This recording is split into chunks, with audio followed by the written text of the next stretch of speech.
Good afternoon. A new law which will allow the collection of a pension whilst continuing to work is on its way. A benefit previously only for those who were self-employed with at least one employee. The new legislation aims to be more inclusive. By making pensions compatible with paid employment, the government aims to relieve the financial pressures of living solely on a pension for the grand majority of the working population.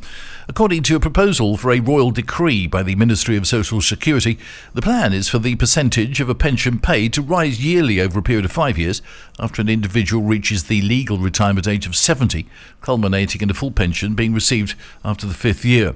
Referred to as the active retirement system, the government is liaising with trade unions and employee support organisations with the aim of agreeing on a system which is fairer to all workers across Spain.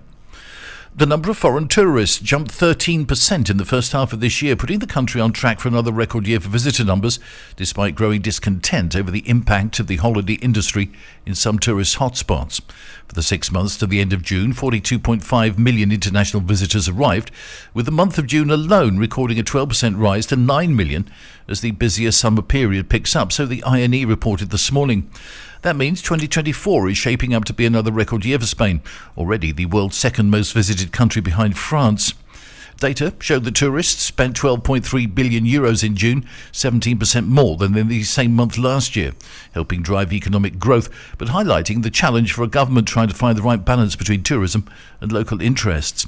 According to the data released this morning, tourists are increasingly opting to stay in rented apartments.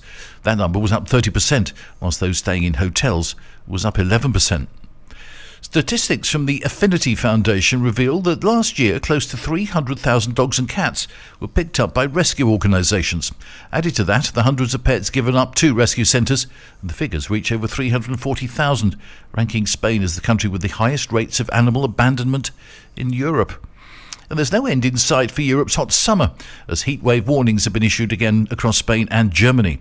In Paris too, the Olympians have been forced to compete in searing heat, extremes that would have been virtually impossible without human-caused climate change. That, according to the climatological group World Weather Attribution. Droughts and wildfires have broken out across the Mediterranean as a result of the hot weather, which looks set to continue through August and beyond in some parts. Extreme heat currently claims more than 175,000 lives annually in Europe, with numbers set to soar, according to a report released by the World Health Organization today.